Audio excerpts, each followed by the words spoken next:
how can we incorporate mindfulness, mindful eating, and mindful movement into our daily lives in order to further our health and wellness? That is what we're going to be talking about today. I'm super excited to have our guest on. We're going to be talking with Jennifer, or Jen Robinson. Jen is the editor-in-chief and creative force behind the online wellness magazine, Peaceful Living Wellness. The magazine is dedicated to inspiring people to lead lives of optimal health and happiness. Jen is also the creator of the Peaceful Living Wellness life coaching division called Empowered Through Peace, and offers individual and group coaching. Through her coaching, she guides women in using mindfulness and mindset to build both inner peace and inner strength. I love it. Jen is also the co-creator of the business coaching brand CEO Mindset that guides entrepreneurs in building their businesses without burning out. The latest addition to her repertoire, fancy word, is that she recently signed on as the wellness director for the business development company Wealthy Women Entrepreneurs. She's very excited to be leading this group of dynamic women entrepreneurs into success in their businesses and lives. The most important part of Jen's life are her two very active teenagers, AJ and Lena. Jen's mindfulness and mindset techniques inform her business, her parenting, and her life. So thank you so much for being here. I'm super excited to have you today. And Thank you for having me. Yeah, and we know each other because I'm also a contributor to the Peaceful Living Wellness magazine. So I'm really excited to have you on contributing to my stuff.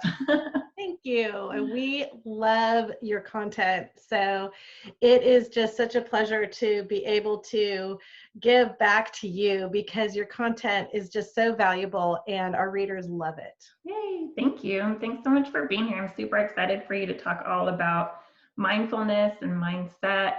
It's stuff I touch a little bit on, but I'm definitely not an expert in that area.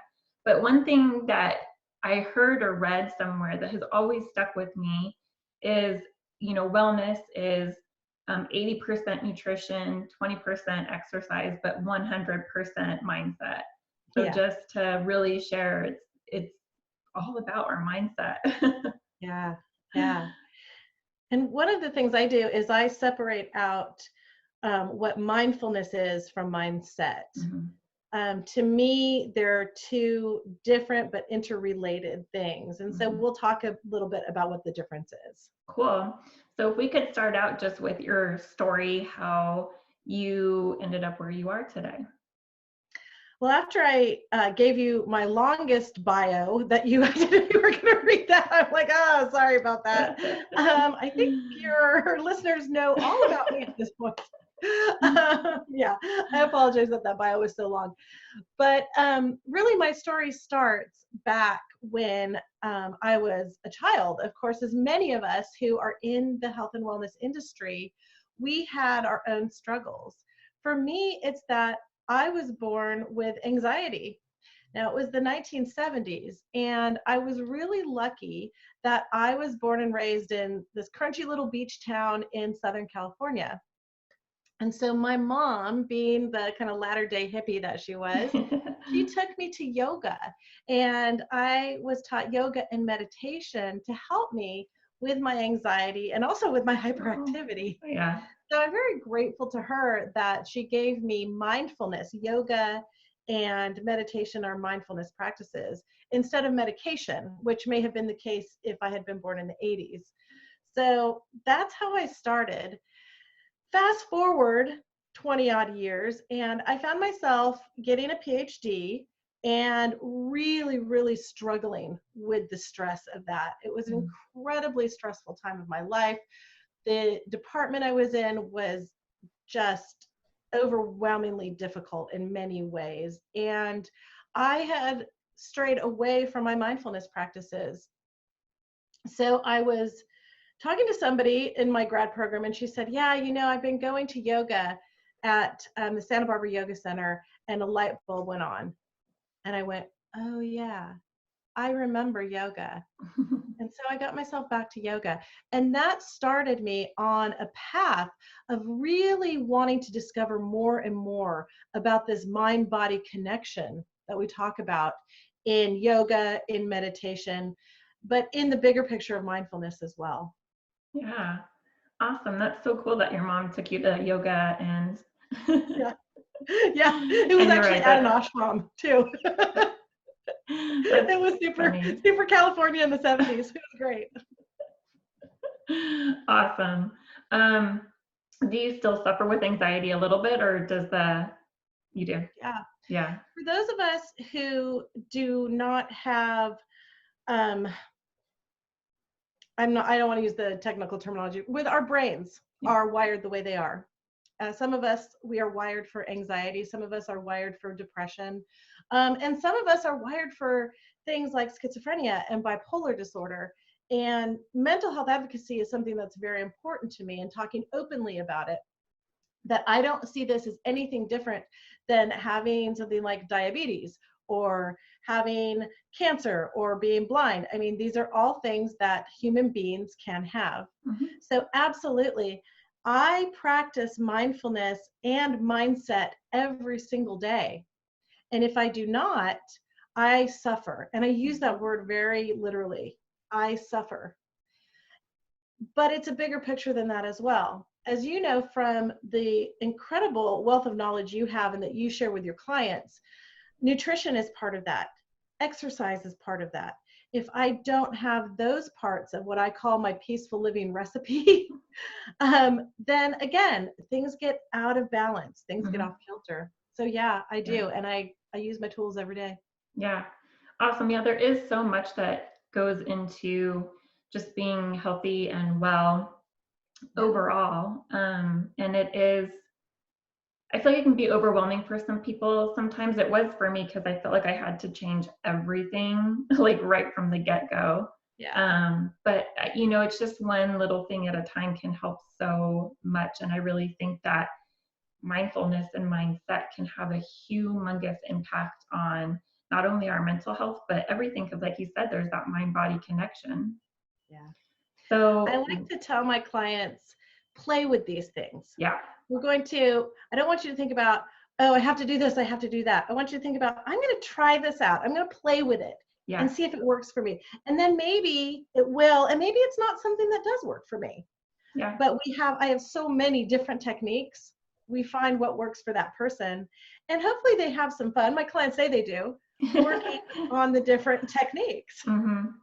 Awesome. So let's jump in, and you said you separate the two. You separate like mindfulness and mindset. So let's start with mindfulness.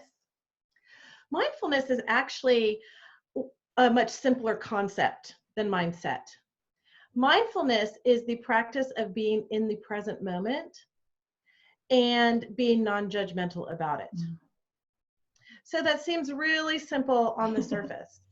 But then when we get into the practice of it, it's like, oh, wait, what am I doing? The way that I like to, or the analogy I like to give for mindfulness is when you take a shower. Sometimes we get in the shower and we're thinking about all these different things we have to do in life. You know, we're doing the to-do list, and I have to get on, I have to do this podcast today, and I have to pick up the kids, and I have to remember to meal plan. Mm-hmm. And sometimes I will be in that state and I will be like, did I remember to put conditioner on my hair? Or my favorite is when I do something like I put conditioner on my face instead, right? Wait, this is the wrong consistency. Yeah. That's mindlessness. That's when we're scattered. Some of us in my field, we call it the monkey brain or the monkey mind. It's the monkeys chattering all over. Mm-hmm.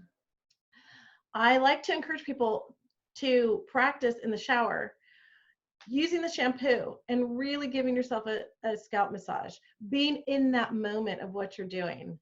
As you're washing your body, I like to use really yummy goat's milk soaps.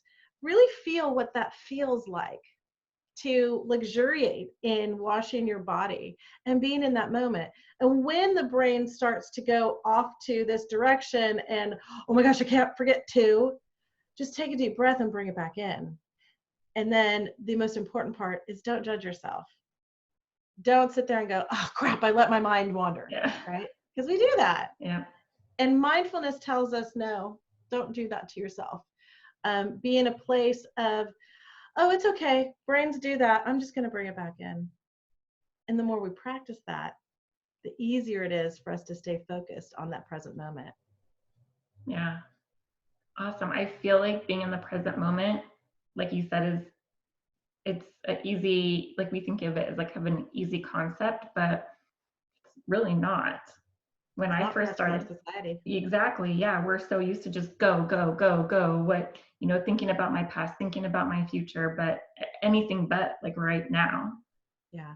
And so I know I definitely struggled with that when I first started practicing meditation or mindfulness, because my mind always did that. And then I did the judgment thing, like, God, I suck at this, I can't do this. I'm not even going to try anymore. I made it stressful on myself, but, now I'm much better at all of it. Well, and what do you think got you to a place of being much better at all of it? Just hearing that, not to make it stressful, not to judge myself, and that it's normal for our minds to wander. And it is just like a practice, just like anything else. I'm not going to go to the gym and then just like lift 400 pounds right off the bat, right? Kind of the same thing. So it's just I am never going to be able to go to the gym and lift 400 pounds, and I'm okay with that. Yeah, exactly. It's all of those things that you just said. And I'm so glad that you were willing to share that, because I hear people say to me all the time the things that you said about, oh, my mind was wandering, but I learned not to be judgmental.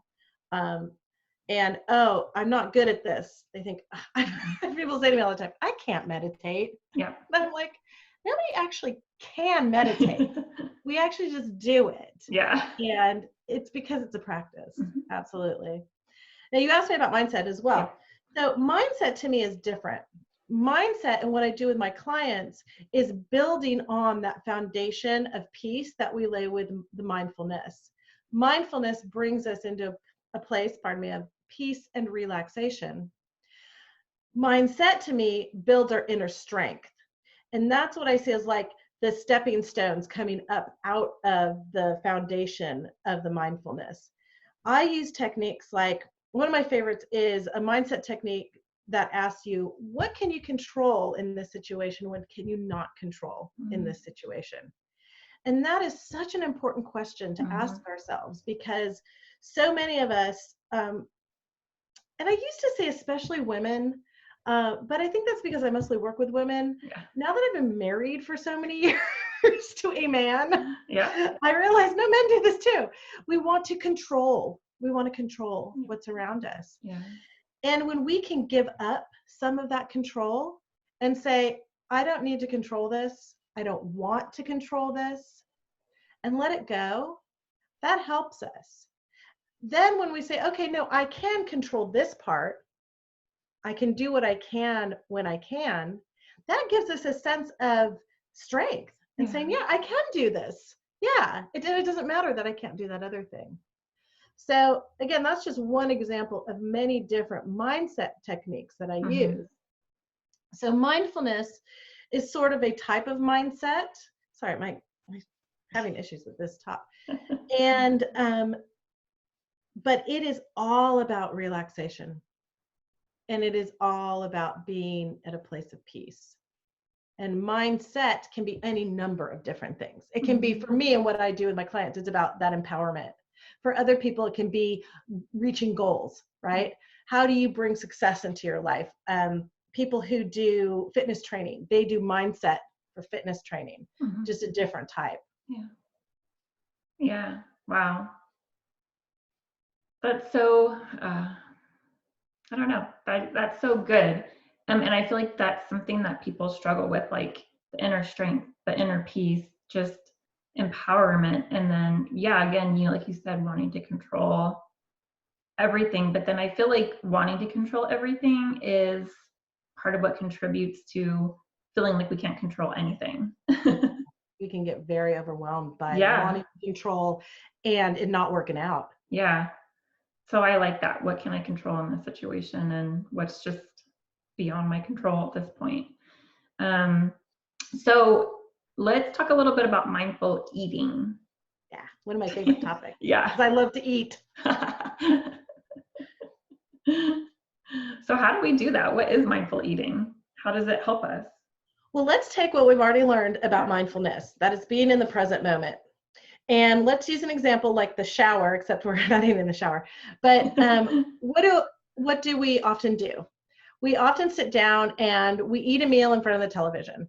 Or we eat a meal, for those of us who are entrepreneurs, maybe while we're sitting at our desk, right? Maybe we're even eating a meal with our family, which is great. And I encourage people to do that. But we're talking so much and there's so much going on that we're not paying attention to what we're putting in our mouths. So eating mindfully is about being in that present moment with your food. We've all heard about chew your food slowly. Mm-hmm. Yeah. I have a dog. I have a Shih Tzu who I don't think he believes in chewing at all. Yeah, I just inhaled And then it. yeah, like, right? And I've seen people do this too. Mm-hmm. We call it snarfing the food down. If what you do is you actually savor your food, if you taste it, if you smell it. Now, I don't mean bring your food up to your nose and be like, yeah, maybe you want to, you're not sure if it's good or not. But remember, the nose and the mouth are connected. So if you leave the food in your mouth as you're tasting it, you're also bringing in the aromas. And that will really help. Oh my gosh, I'm so sorry. Siri has decided to join us for some reason. That was my phone. So you will be experiencing the taste sensations instead of just shoveling it in. Yeah. The other thing that I think is really important with mindful eating is to bring in sight as one of the sensations. You may have heard, I know you have heard, Brie, but the listeners may have heard eat the rainbow. Again, extremely important in mindful eating because we want to have all these different colors on our plate. Not only because we know that different colored vegetables and fruits are giving us incredible nutrients, but also because it's satisfying to our eyes. And really, that's the underlying concept that we're talking about. We're talking about people being satisfied when they're eating. In Spanish, the word for I'm full is satisfecha. I'm satisfied. In English, we say I'm full. But we know from biology that we don't necessarily feel full right away. I like the word satisfied better because it's often more about, is our mouth satisfied with what we put in it? Are our eyes satisfied? It's not just about that gut and how your gut feels. Awesome. Yeah. I feel like mindful eating helped me. I often talk about one of my kind of hardest things to overcome was sugar. And I used to eat way too much sugar. Yeah. And so when I started practicing just little bit of mindful eating here and there, I would eat something sugary and I would go like, did I eat the whole thing already? And did I even enjoy it? I don't think I really even enjoyed it. So what was the point of even eating it? And so I feel like that helped me just cut way back, along with, other tips and tricks I put into practice, but just realizing like I didn't even enjoy that. So I didn't even taste it because I'm doing other things. I'm snarping it down, right? When I do mindful eating during live workshops, I bring dark chocolate with me. And I have people take a small square of dark chocolate. And often people go, oh, I don't like dark chocolate. It's bitter. And I do bring the kind that is higher in cacao and lower in sugar. But when we take small bites of that and we savor that chocolate and let it melt in our mouths, it's amazing how things change and how one small square of dark chocolate, which also has healthy antioxidants in it, that it is so satisfying. And we don't feel like we need to eat a whole bag of mini Snickers. Right? Which my son, I caught him doing, not with Snickers, but with gummies something or others the other day, as he was video gaming, huge bag of gummies something, and he's just shoveling them in. He's 16, right? So yeah, that's mindless eating. And I may have come and just kind of taken those away, which caused some consternation with the 16-year-old, but you do that as moms. That is what we want to do, though, is we want to savor that bit of sugar. Yeah. And we can even use low glycemic, pardon me, it is Friday, sweeteners like Yeah. honey, or no glycemic sweeteners like stevia. Mm-hmm. And we still get that satisfaction of the sweet Yeah. without having the excess sugar, processed, filtered sugar that we don't want to put in our bodies. Right. Yeah. I love that you showed like the difference in, mindful eating versus mindless eating in that example that you gave of our son, because yeah, I feel like so many people do that mindless eating, like we're driving, or, we just have to scarf something at our desk really quick, or, in between doing the things with the kids, and, we're just trying to get that full sensation. So that was Yeah. something, yeah, I had to work on too with myself and my daughter. When my daughter's 8 now, but when she was very little, I did the whole like, no, you need to constantly like be snacking. I don't want you to feel hungry ever. And now I'm just like, it's okay to feel hungry. Of course, I'm not going to let her starve, but we can go from meal to meal without having all the snacks. And then even when we eat a meal, I don't like anymore. I don't like having that really full feeling. Now I eat. Yeah, Uncomfortable. it is. It really is. And so now it is more about till we're satisfied. Yeah. So that's really an important point, I feel like, with this whole thing too. One thing I like to encourage people to do is keep having your family dinners, keep Mhm. having your dinners with friends, because the social interaction is incredibly important Yeah. for our mental health, for our Mhm. peaceful living. But while you are having those dinners, practice mindful eating. So if you're like me and you talk a lot, it actually gets you to shut up a little bit and let other people talk. I have gotten to the point where I am such a slow eater because I'm eating mindfully that I'm usually the last person done Mhm. at any given table. But I want to encourage people, try to be the last person done, Mhm. or one of the last people done, because Mhm. you are really savoring your food. Yeah. And notice the difference. Yeah. So how can people do that if, for someone who's not used to practicing that right now, what are just some little tiny kind of easy tweaks that someone can fit into their meal to start practice the mindful eating a little bit slower and savoring their food? I do like people to start out by having at least a snack alone, Mm-hmm. put the phone down, close the computer, turn off the Yeah. TV. And usually it's better to start with a snack because people get a little bored with themselves if they're trying to eat a whole meal alone Yeah. without one of those things. But to just savor that snack and let it be something that is beautiful too. So one of the things I love to do is I love crudités, Mm-hmm. the kind that have just veggies on them. And so I have all these different colored bell peppers and orange carrots and red bell peppers and yellow bell peppers and green broccoli. So it's gorgeous. And then I will have different types of hummus. And oh, there's a new one that I like, a wasabi hummus. Yeah. Oh my gosh, it's green. Oh, it's so good. And so it's beautiful to my eyes. Yeah. And then those vegetables have a ton of flavor. And hummus has a ton of flavor. Mm-hmm. And so just mindfully eating that kind of a snack. I mean, I'm only eating for maybe 5-10 minutes at the most, Yeah. but it's so satisfying. Now, I do like to say to people who go, I just don't like vegetables. Because I'm sure you hear that Yes. all the time, Yeah. right? Yeah. And Bree, you might actually have more up-to-date knowledge than I do. The knowledge I have is that it takes 3 to 5 exposures to learn to start liking a food that you don't normally like. Do you have more up-to-date information on that? What I've heard is more towards like the kid age, and for them, it's like 15 exposures. So, I Okay. mean, you're probably about right for adults, but for kids, it usually is more. Okay. Yeah. Well, and I think some adults too, Yeah. if they have really disengaged with vegetables, Yeah.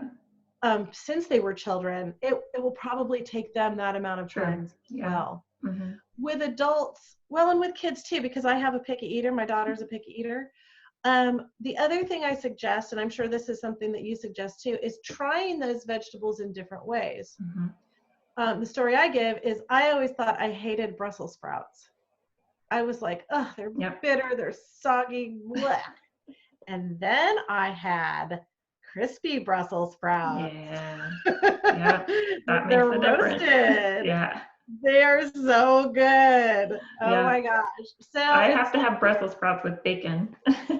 Oh, do you? Yeah. Yeah, I don't do the bacon so much, but just that Yep. caramelization on the leaves, I just, So and a little good. bit of sea salt, I'm like, Mm-hmm. where have you been all my life, crispy Brussels sprouts? Because I hate your brother, the soggy Brussels sprouts. Right? So try things in different ways is my point. Yes. Yeah. Totally. Okay. So let's talk a little bit about mindful movement. Yes. So as we know, when we want to be in a place of holistic health, we want to have our mindfulness, our peaceful living, our stress management as one part of our pyramid.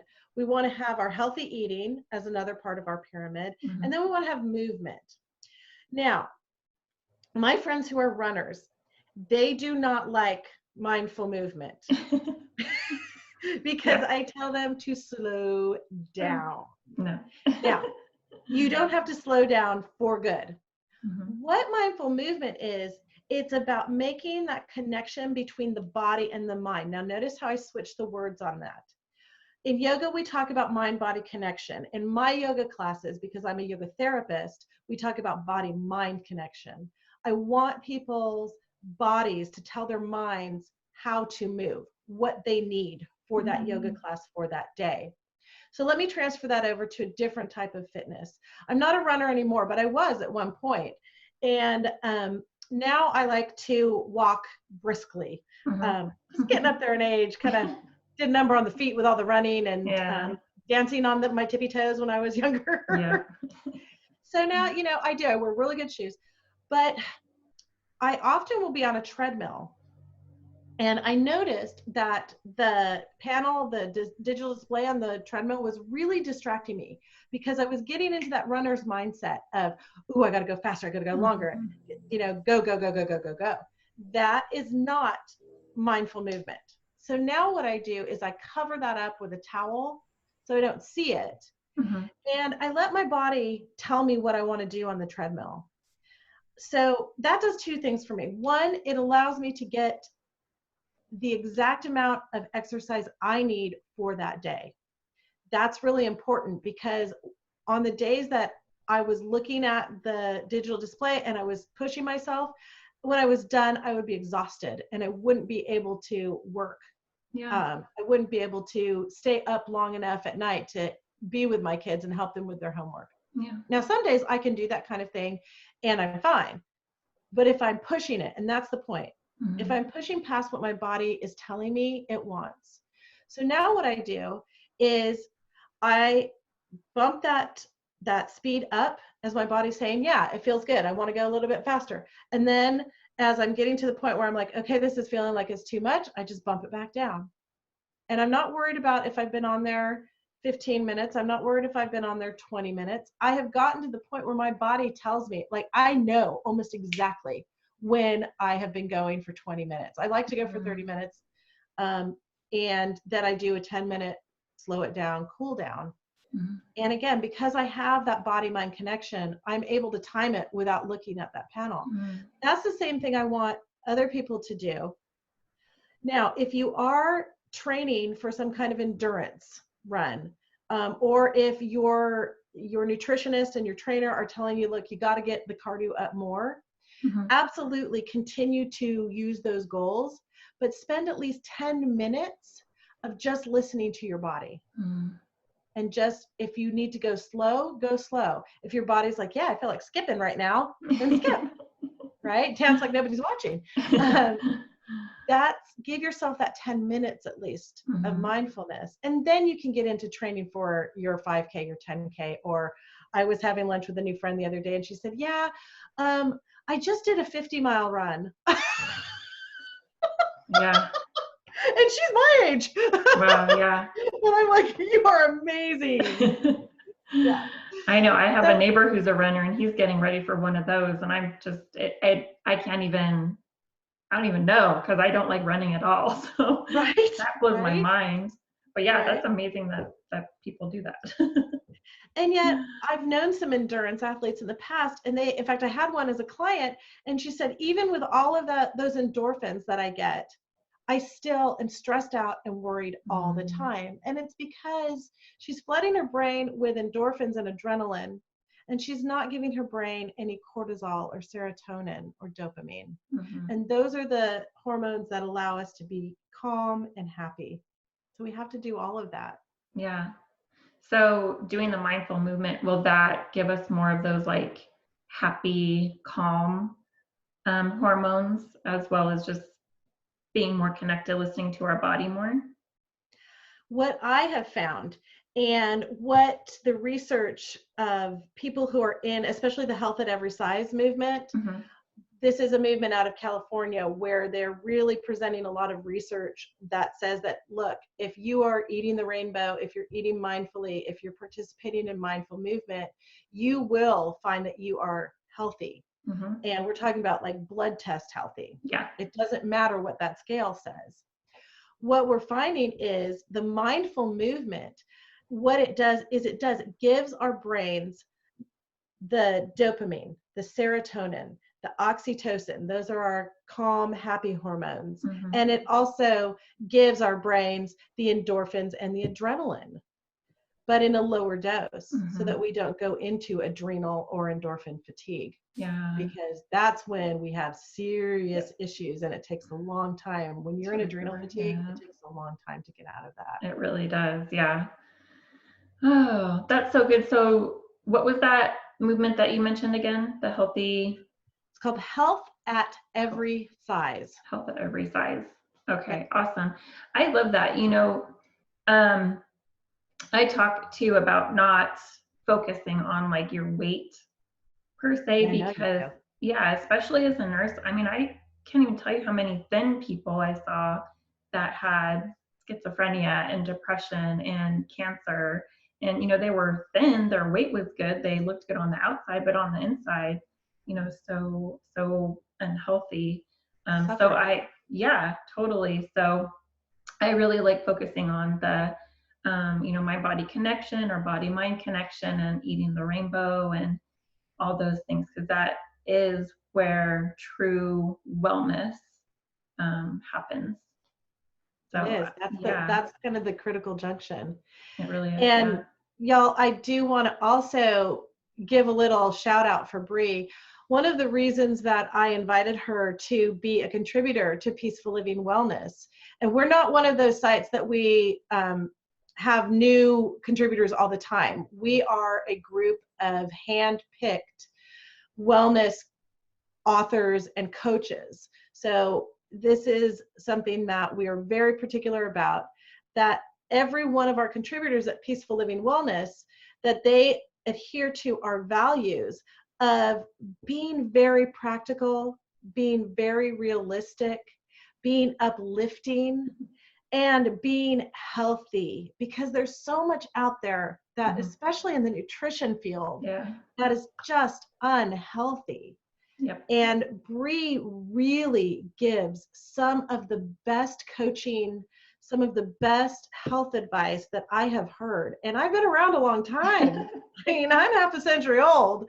So I really love what she does. And again, she was handpicked and invited to come into this community. And I'm so grateful that she agreed to be part of it, because she really does fit in with our motto is peaceful living for real life. And that's what she does for her clients. She gives them health for real life, things that they can do in their busy schedules. Oh, thank you. That means so much to me, and I love being a part of the community and contributing as well. I love seeing all the stuff that's put out from the other contributors too. It's just so amazing what everybody's doing in this space. It's so cool to see. We So have thank you some for great saying that. stuff. And Yeah. we have some new creativity coaches who are joining us, which I'm really excited about. Yeah, that's going to be fun. I can't wait to see what they put out for sure. Some good stuff. Yeah. Vision boards So coming our way good. in March. Yeah. And Good, good, good. Minette has a different take on vision boards. She does Oh, them as these really cool creations. So it's going to be fun. awesome. Yeah, so definitely check out Peaceful Living Wellness to get the scoop on all the things from the contributors. Yeah, thank you for that. Yeah, so then you also have a free PDF called Finding Time for What's Important. If you Yes. can tell us a little bit about what is in that, and then of course we'll put the link to that where the links go so everybody can snag that. Awesome. So that is something that it's a little tiny workbook that I created out of my coaching program, actually.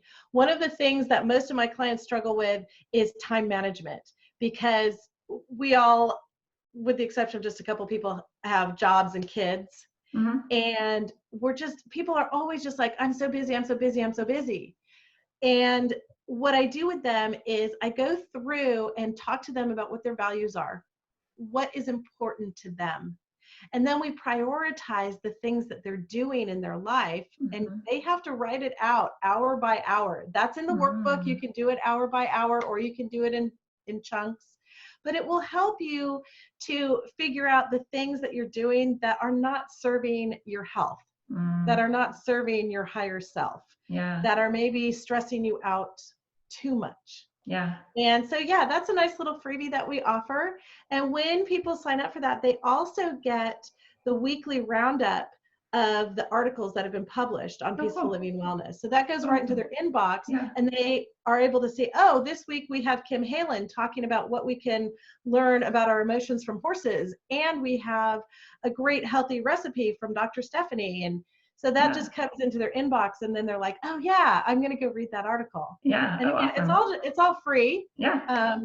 So Cool. thank you for putting that out there for people. Yeah, that's I feel like that's a really important tool because especially for women and moms, we tend to be people pleasers and Yes. just take on way too many things, say yes to all the things. We feel bad saying no, but Yep. then we end up suffering because we have too much on our plate and we can't Yes. balance it all and we're overwhelmed and all those things. So that's a really good tool.